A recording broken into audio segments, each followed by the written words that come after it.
ভাই দেখো, এত বসো না, মালয়েশিয়াতে কত বাংলাদেশিরে আমি চিনলাম। বাংলা ভাষা শিখছি না, তো অবশ্যই মালয়েশিয়াতে অনেক বাংলাদেশিকে চিনলাম।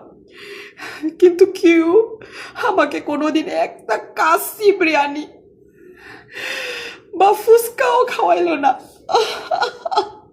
ভাই ম্যাক্সিমাম না 40 রিঙ্গিত 50 রিঙ্গিত খরচ, তাও কলিজা হতো ভাই, কিপটা পুরা ভাইয়া।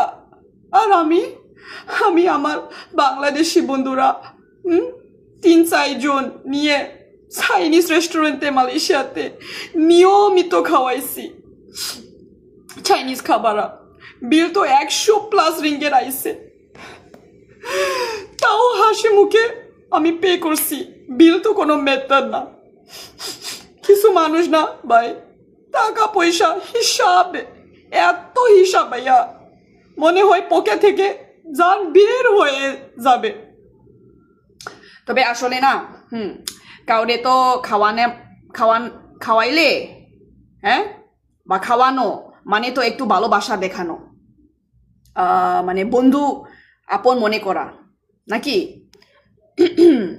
তাই মাঝে মাঝে আমি মনে হয় কেউ আসলে আমারে ওইভাবে ভালোবাসার নাই।